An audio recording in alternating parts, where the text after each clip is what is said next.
Y normalmente en el miembro superior nos vamos a referir ahora a lo que suele suceder es que por la alteración de esta mecánica se va a producir un fallo en la técnica o una falta de la capacidad física.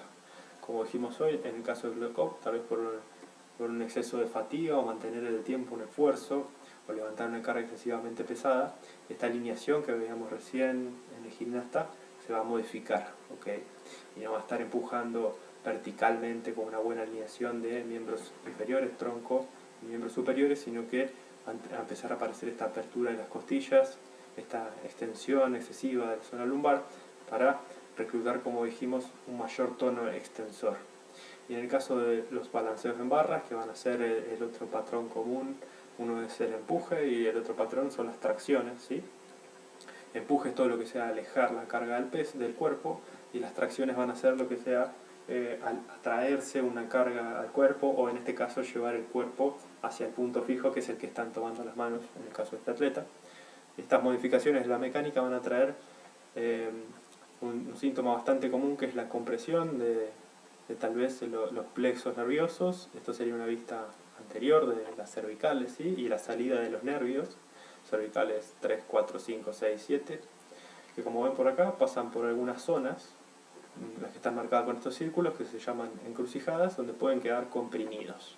Estas compresiones pueden dar desde un síntoma de dolor o irradiación en el brazo hasta el desarrollo de patologías tendinosas, porque imaginen que todas estas estructuras nerviosas le van a dar la motricidad y la sensibilidad a todos los músculos rotadores de hombro, a todos los músculos rotadores internos, a todos los que estabilizan el hombro para que funcione correctamente, me refiero a la zona escápulo-torácica.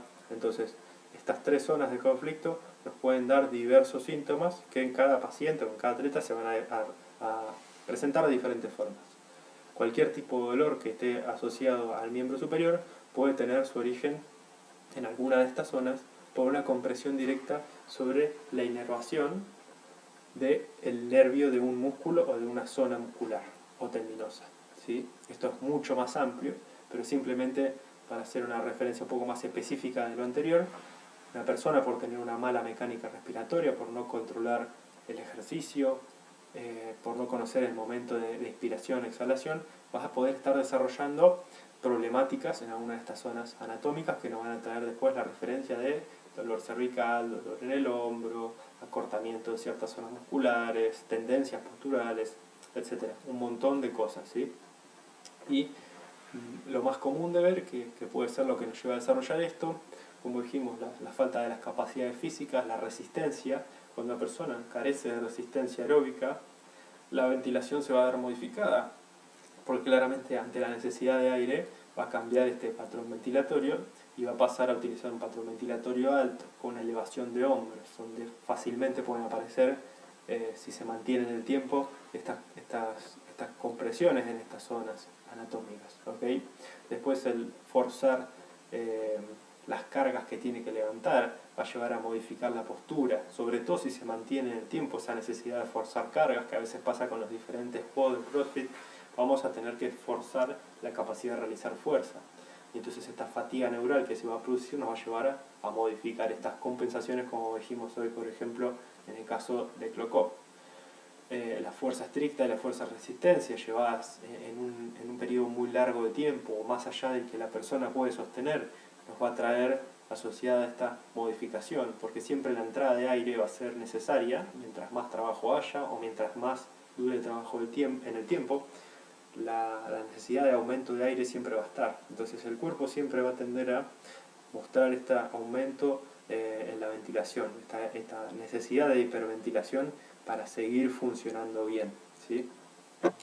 Nos va a modificar la técnica o la resistencia de levantar cargas o de mantener las repeticiones, sobre todo si hay porcentajes altos levantados, ¿sí?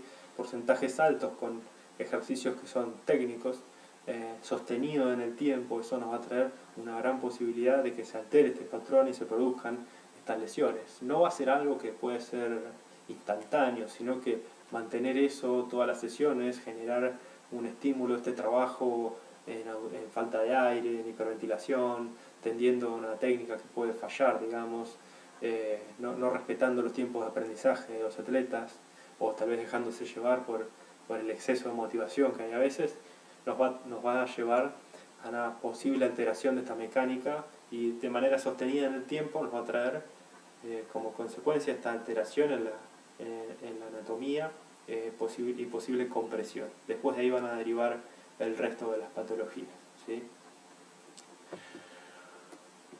Así que bueno, la capacidad elástica va a ser algo muy importante porque, como dijimos hace unos minutos, nos va a dar la posibilidad de adaptarnos a los diferentes ejercicios, a las diferentes posturas, a las diferentes disciplinas, porque todas las disciplinas nos van a traer exigencias particulares o características de los movimientos que requieran hacer, ¿sí? Más en la gimnasia tal vez la necesidad de tener balanceos libres, tener buenos movimientos en el tronco y en el tren superior para que no aparezcan compensaciones.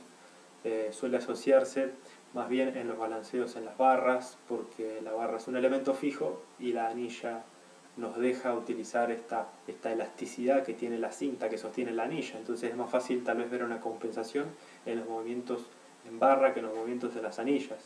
Y después en algunos casos, como en los casos de fuerza estricta o de fuerza pliométrica, suele suceder en el levantamiento olímpico, o como vemos en la imagen de abajo, en la utilización de la máquina para GHD, para trabajar tanto la musculatura abdominal como la musculatura posterior del tronco y piernas, ¿sí?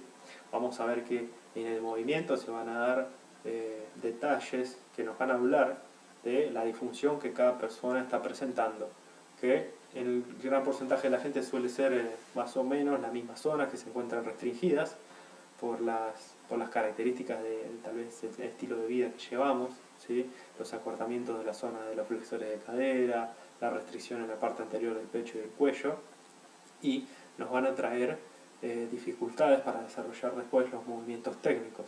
Así que acá a la derecha les hice tal vez una pequeña lista de las zonas que suelen restringirse, ¿sí? Más bien por acortamientos o por falta de movilidad o por falta de propiocepción, y digamos el atleta se olvida de cómo se mueve y cómo se tiene que mover esta zona, ¿sí? Y van a tener que ver en el tren superior, en la zona escapulotorácica, o sea, la unión de los omóplatos con el tórax y cómo se dan esos movimientos, y después específicamente la articulación del hombro, la articulación glenohumeral, porque se restringe la cantidad y la calidad de movimiento que posee esta articulación, sobre todo porque nadie realiza actividades en las cuales se necesiten llevar los brazos por encima de la cabeza. Entonces los rangos que una persona puede tener de movimiento por encima de la cabeza comienzan a perderse con el paso del tiempo.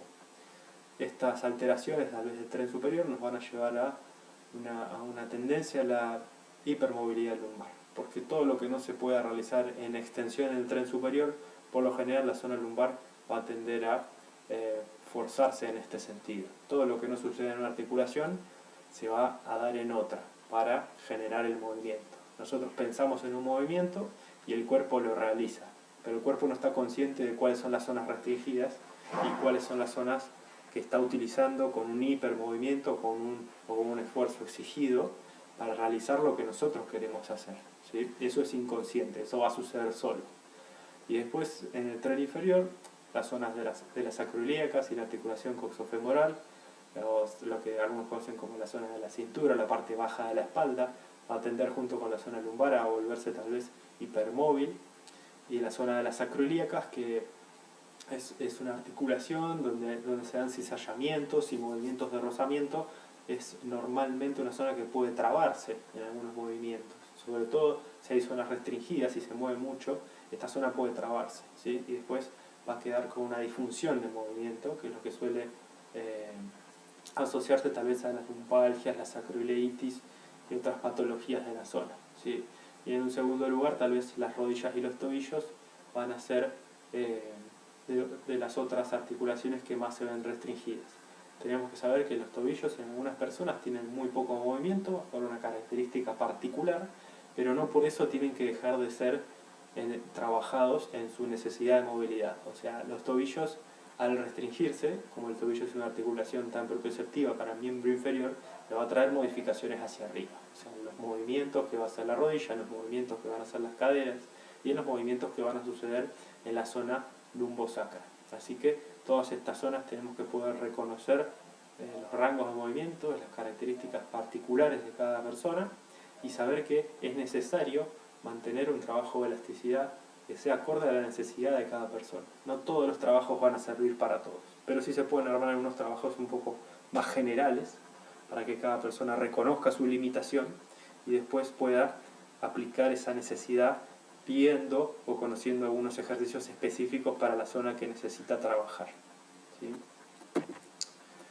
Y vamos a reconocer en los dos patrones principales, que son tal vez como dijimos hoy, las tracciones y los empujes, estas dificultades.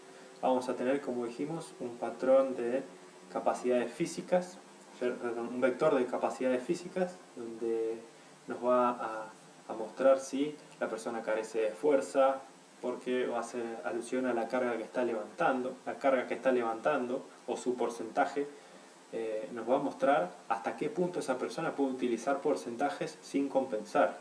Así que cuando ustedes vean a alguien sacar un RM, un push press, en un clean and jerk, en un snatch, en un deadlift, van a tener que observar qué es lo que está sucediendo.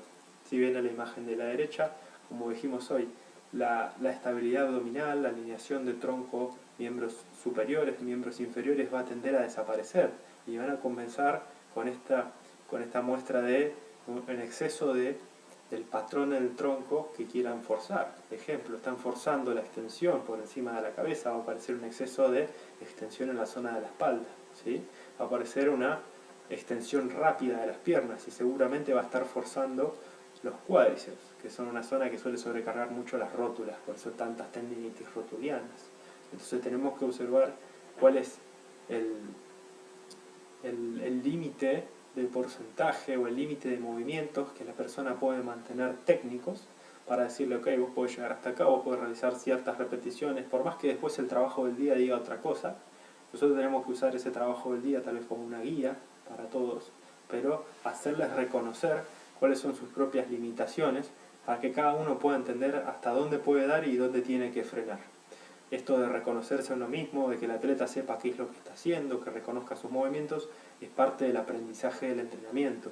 No es simplemente ir y realizar todas las repeticiones que se pueda a la máxima velocidad e irse a su casa, porque esto a mediano o largo plazo va a hacer saltar un montón de posibles patologías que podríamos haber previsto si la persona se conocía un poco más, ¿sí? Si la persona conoce cuáles son sus límites en cuanto a capacidades físicas y sus limitaciones técnicas, que para eso va a estar muy necesario el ojo crítico del entrenador, ¿sí? De decir, bueno, hasta acá esto podés, esto no, bajar estos porcentajes, limitar estas repeticiones. Es muy importante que tengamos ese tipo de comunicación con los atletas.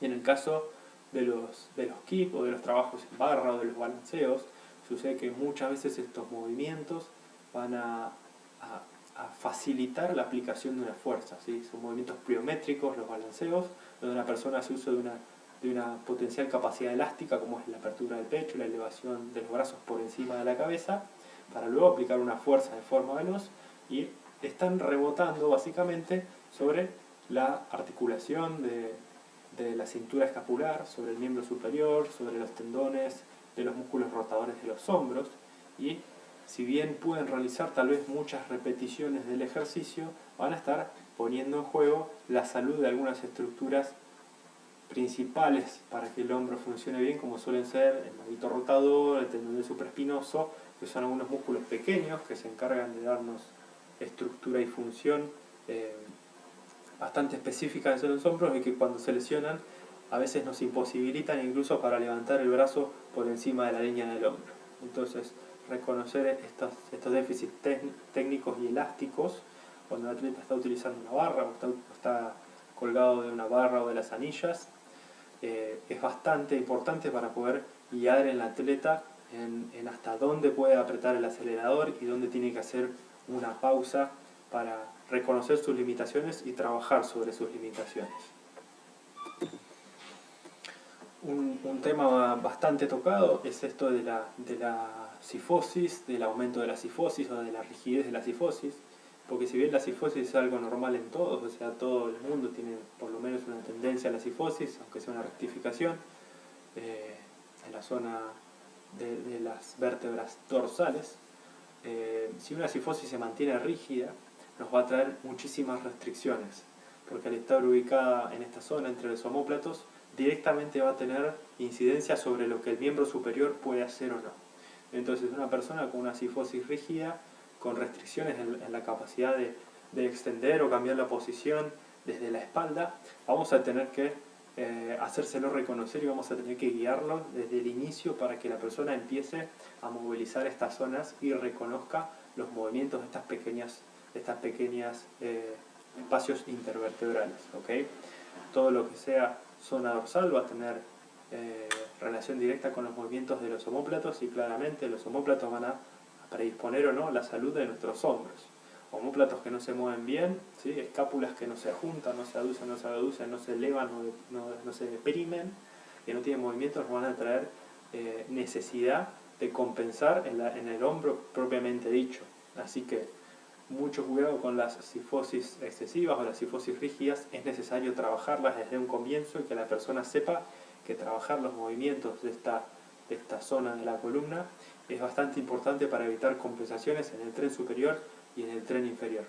Este exceso de cifosis va a estar asociado a una tal vez alteración del patrón ventilatorio, como dijimos hoy.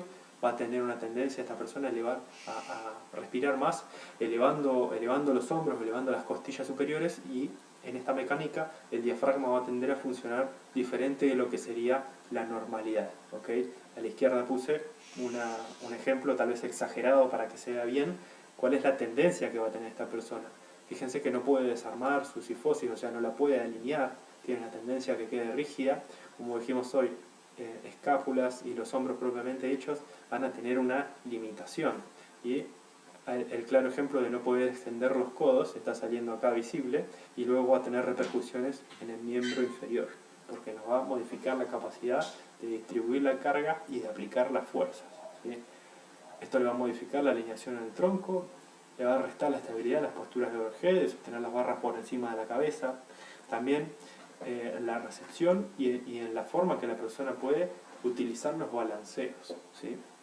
Así que muy importante para tener en cuenta esta zona. Si vemos que una persona tiene dificultad en estos movimientos, aunque no tenga una cifosis marcada o rígida, tenemos que darle la posibilidad de que con ejercicios mejore la propiocepción y la capacidad elástica de los tejidos de esta zona, ¿sí?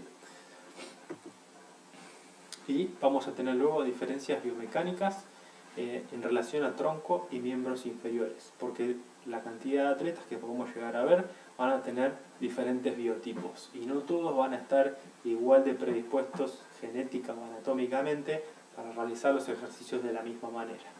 Yo creo que por eso aparece un poco la variabilidad de todas las sentadillas que tenemos hoy, la sentadilla frontal, la sentadilla cercha, la sentadilla back, con la barra alta, con la barra baja. Esto va a tener que ser acorde al atleta que esté realizando el ejercicio. Y acá vamos otra vez con esto de reconocer, de que la persona reconozca su característica física y sus limitaciones para tener en cuenta qué tipo de sentadilla lo favorece más.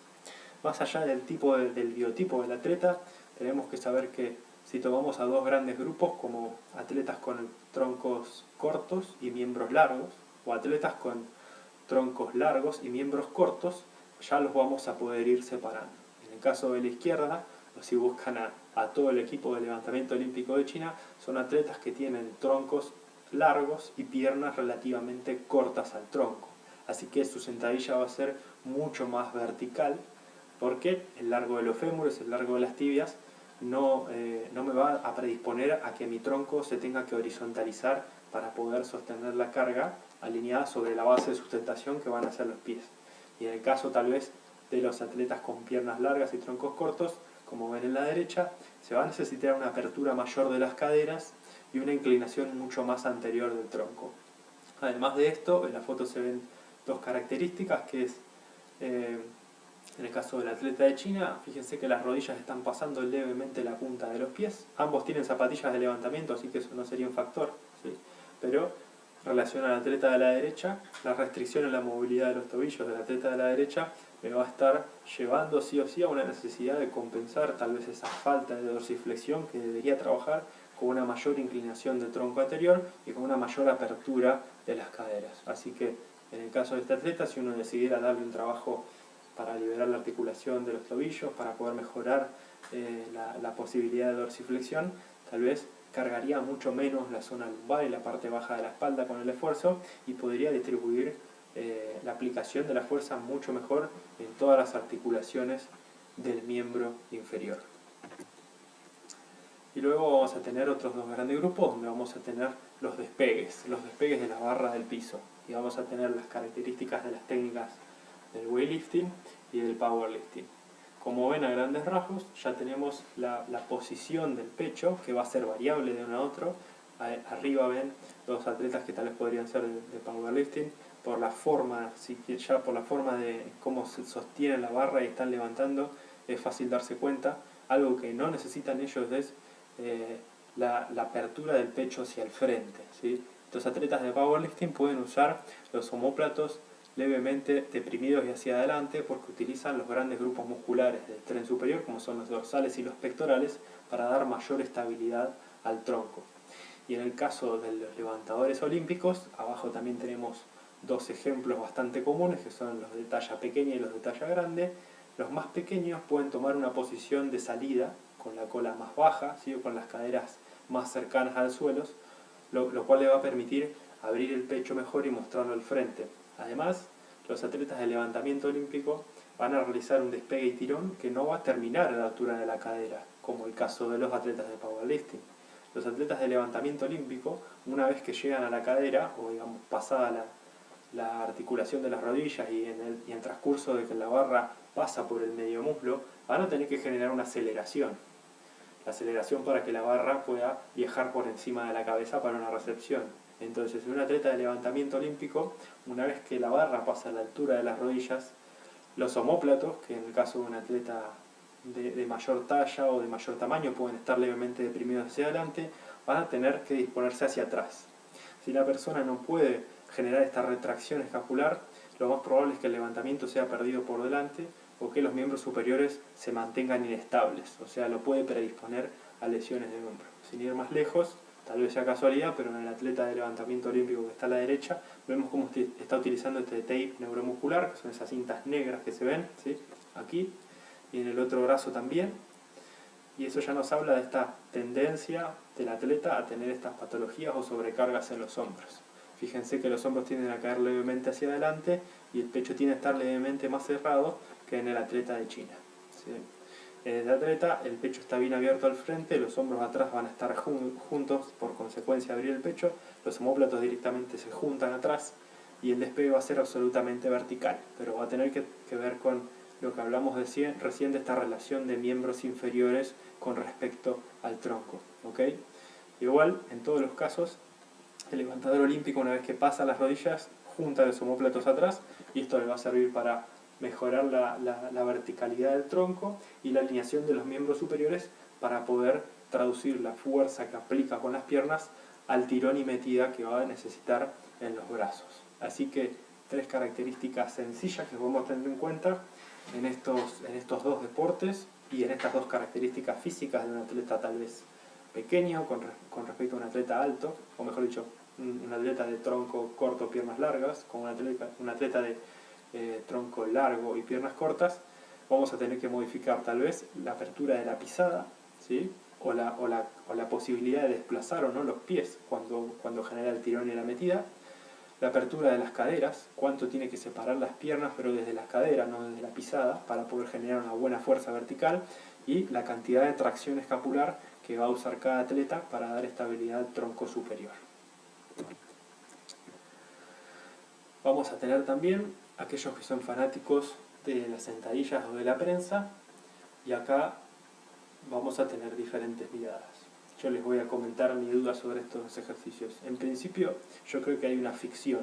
Hay una ficción que genera la prensa, que nos da seguridad porque la espalda está apoyada, ¿sí? Pero también por otro lado, nos da una modificación. Fíjense, en el caso de la prensa, que comenzamos con la espalda apoyada y con las piernas extendidas, pero la cadera parte de una flexión de 90 grados, como bien dice acá. ¿Eso qué quiere decir? Que si una persona tiene una restricción en la cantidad de movimiento en la cadera y ya parte con una flexión de 90 grados, cuando comience a mover en flexión sus miembros inferiores, esta cadera va a arrastrar a la zona lumbar. Así que es posible, durante el movimiento en prensa, que la cadera no tenga la cantidad de movimiento necesario y por ende la zona lumbar va a tener que hacer una retroversión y una anteversión para cada repetición que la persona realice. Por otro lado, la sentadilla nos va a permitir levantar mucha menos carga, pero es más fácil asegurarnos que la persona tenga conciencia de la posición de su espalda y que pueda reconocer para sí mismo cuál es la mejor técnica y estilo a utilizar.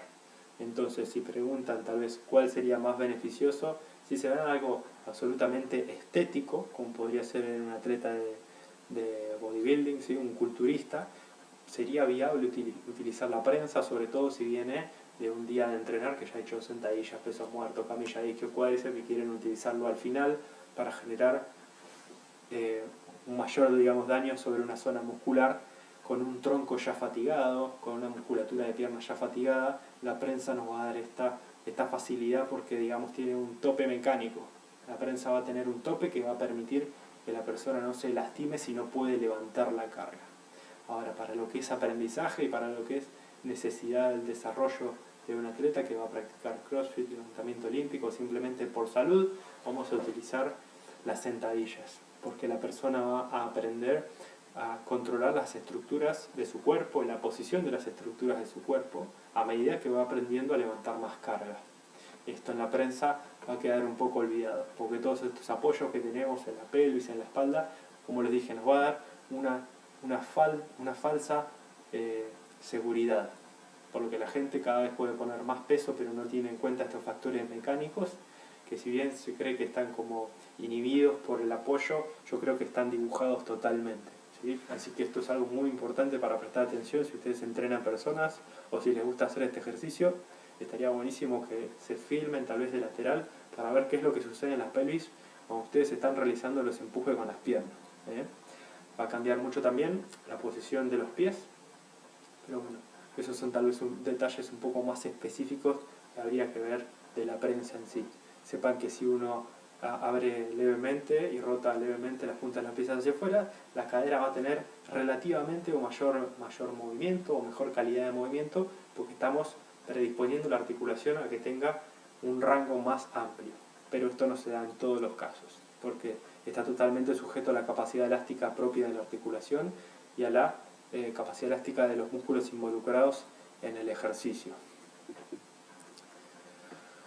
Y por último, los movimientos de tronco en el GHD, tanto como las hiperextensiones lumbares o las extensiones de cadera, como vemos acá en la imagen de la derecha, puede haber una predominancia en cadera-columna en cuanto a los movimientos. Preferentemente vamos a utilizar los movimientos que predominan la articulación de la cadera, porque predisponer a alguien que tal vez no tiene una formación de larga data como atleta a que realice hiperextensiones de columna va a ser exponer mucho la columna a un hipermovimiento, ¿sí? A una sobrecarga de no solo la musculatura lumbar, sino las estructuras anatómicas de la zona lumbar. Entonces, en alguien que comienza, que está aprendiendo, incluso en alguien ya avanzado, yo me tiro por utilizar estas extensiones donde dejamos la articulación de la cadera para que se mueva libremente. Fíjense que en ningún momento se pierde la alineación de la columna lumbar y nos va a dar una mejor activación en conjunto de la musculatura posterior de las piernas, la masa glútea y los paravertebrales. En cambio, en el ejercicio de hiperextensiones lumbares, la cadera queda fijada de una forma por el tope que presenta la máquina y lo que se va a estar moviendo es excesivamente en flexión-extensión la columna lumbar. ¿Para quién dejaría esto? Para los atletas que realizan específicamente levantamiento olímpico y se están preparando para competir en eso. O tal vez en algún atleta de CrossFit más de elite que necesita fortalecer esta zona específicamente, pero lo usaría también en segunda instancia. Hay ejercicios globales que nos permiten trabajar muy bien esta zona para fortalecerla en conjunto con un ejercicio mucho más global, ¿sí?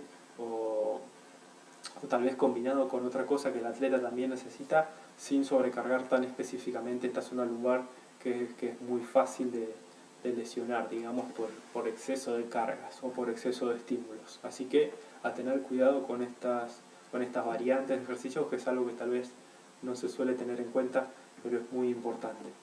Y del otro lado vamos a tener las flexiones abdominales en GHD, donde también vamos a tener que tener cuidado porque por lo general la mayoría de la gente suele estar restringida en su elasticidad de flexores de cadera, y cuando los flexores de cadera no se mueven bien, como dijimos hoy, la zona lumbar tiende a extenderse excesivamente.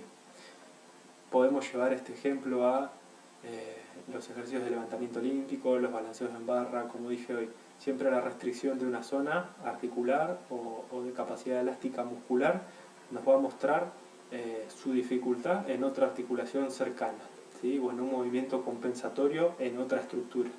Pero siempre vamos a tener una principal restricción que nos va a dar esa compensación en otra zona. Así que personas con restricciones o con muchos acortamientos de la zona de flexores de cadera, cuidado con este ejercicio. Siempre fíjense, como en el otro caso, que la cadera quede por fuera del apoyo, y también podemos hacer algunas modificaciones en cuanto a la posición de las piernas para tener un rango más libre en la cadera, ¿sí? Pero si ven algo como en esta imagen de abajo, donde se da esta hiperextensión lumbar, en este caso yo creo que el atleta lo está usando como como un posible camino para ir más fácil hacia abajo y hacia arriba. Sepan que esto es rendimiento, que no es salud, y que está exponiendo claramente la salud física del atleta y su continuidad a largo plazo en este tipo de entrenamientos.